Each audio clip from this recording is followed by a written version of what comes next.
오늘 이 여호수아의 그 고별 설교를 통하여 하나님과 가까이 하는 삶, 이 삶을 살아가기 위해 우리가 무엇을 노력하며 살아가야 할지를 한번 생각해 보고자 합니다. 하나님을 가까이 하는 것은 바로 기록된 대로 지켜 행하는 것입니다. 여러분, 기록된 것은 무엇입니까? 하나님의 말씀이에요. 하나님의 말씀은 주야로 묵상하며 그 말씀을 주야로 묵상함으로 말미암아 하나님과 우리는 좀 더 가까이 되어지는 것입니다. 하나님을 떠나 사는 것이 우리의 눈에 화려하고 멋져 보입니다. 맞습니다. 저도 보면 정말 멋져 보여요. 무언가 그럴싸하게 보입니다. 그러나 정확하게 장담하건대 그건 한때일 수 있습니다. 하나님을 떠나 살 때, 하나님을 가까이 하면요, 세상이 아름다워 보일지라도 그것은 하나님이 만드신 자연 만물일 뿐이지 세상의 모든 것이 나를 지배할 수 없다는 것이죠. 세상은 언젠가 우리를 배신합니다. 나를 모른 척한다 할 수 있습니다. 그래서 우리는 세상을 속해 살아가는 사람이 되지 말아야 합니다. 하지만 하나님을 가까이 하면 두말할 것 없이 세상에서의 나의 존재감보다 더 멋지고 두드러지게 살아가는 나의 인생을 보게 될 것입니다. 두 번째로 우리가 이렇게 또 생각해 볼 것은 우상의 요소를 제거하라는 것입니다.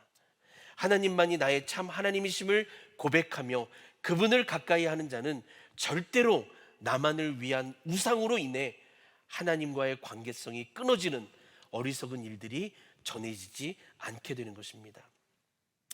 왜 우리가 세상의 것들에 만족하며 살아가고 있을까요? 그것이 하나님보다 더 위대하지 않다는 것을 우리는 머릿속에 생각하고 있습니다. 그런데 왜 그 세상의 것들을 더 만족해하며 살아가고 있을까요? 과감하게 왜 그것을 버리지 못하고 그것을 차단하지 못하고 그것을 끊어버리지 못할까요? 왠지 그것을 끊으면 내게 불이익이 올까 하는 염려 때문 아닌가요?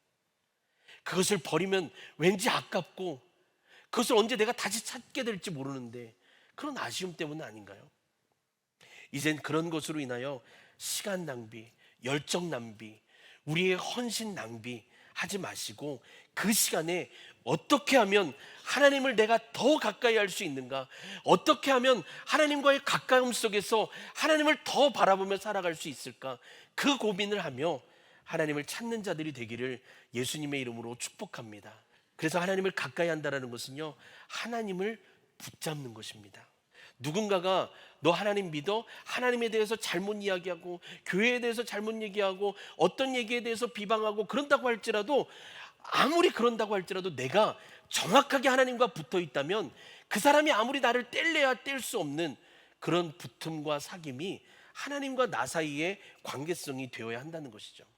여러분, 세상이 아무리 강하게 보일지라도 그것보다 더 강하신 분은 우리 하나님 아버지 한 분뿐입니다. 그분을 붙잡으십시오. 그분만이 강하심을 우리가 의지하여 그분에 붙어 있으면 우리는 그 어떤 세상의 어려움도 두려워할 이유가 전혀 없다는 것이죠. 사랑하는 성도 여러분, 하나님만을 가까이 하시기를 예수님의 이름으로 축복합니다. 하나님만을 가까이 하십시오.